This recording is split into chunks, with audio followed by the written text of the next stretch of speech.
दाङको त्रिसिद्धेश्वरी राप्ती यातायात सेवा प्रणालीले घोराईदेखि काठमाडौँका लागि सगरमाथा एयर बस सञ्चालनमा ल्याएको छ। ती बसहरूको सोमबार एक कार्यक्रमका बीच प्रणालीका अध्यक्ष सुरेश हमालले रिबन काटेर शुभारम्भ गर्नुभएको थियो। सो अवसरमा प्रणालीका अध्यक्ष सुरेश हमालले यातायात क्षेत्रलाई कसरी व्यवस्थित र मर्यादित पेसाका रूपमा अगाडि बढाउने भन्ने सन्दर्भमा विभिन्न किसिमका सकारात्मक कामहरू गर्दै आएको बताउनुभयो। अन्य हकमा चाहिँ सबै खाना चाहिँ गुणस्तर भएको, सुधारिएको र सफा पनि भएको र त्यो रूपमा उहाँहरूले सुझाव दिनुभएको छ। र भित्र क्याबिनमा कतिपय होटलहरूमा स्टाफहरूको लागि छुट्टै क्याबिनमा खाना खाने व्यवस्था भएको भने त्यसलाई हटाउनका लागि अहिले गएको टिमले होटल व्यवसाय साथीहरूसँग अनुरोध गरेर आउनु भएको छ र उहाँले त्यो कमिटमेन्ट पनि गर्नुभएको छ।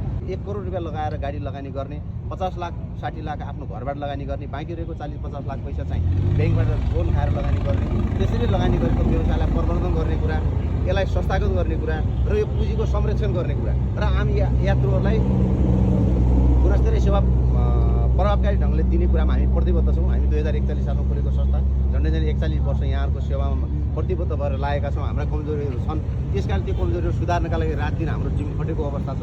हाम्रा कर्मचारी, मजदुर, व्यवसाय साथीहरूलाई पटक पटक हामीले सल्लाह सुझाव निर्देशन गरिरहेका हुन्छौँ। अहिले पनि यसरी हामी नै पहिलो होला जस्तो लाग्छ मलाई। होटेलमा गएर यात्रुहरूसँग हाम्रो खाना कस्तो छ, होटेलमा गएर हाम्रा मजदुर साथीहरूको बोली व्यवहार कस्तो छ भनेर यसरी चेक गर्ने पनि सायद सम्भवतः हामी नेपालमा हामी पहिलो हौँ त भन्दैनौँ, तर कम समितिभित्र हाम्रो समिति पर्छ यसरी सुधार गर्नका लागि।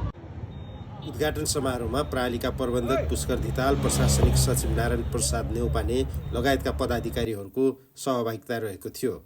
प्रणालीले यसअघि नेपालका विभिन्न सहरहरू लगायत भारतका दिल्ली, देहरादुन लगायतका स्थानहरूमा स्तरीय बसहरू सञ्चालन गर्दै आइरहेको छ। दिनौँ जसो स्तरीय बसहरू सञ्चालन भइरहँदा दङ्गाली यात्रुहरू खुसी भएका छन्।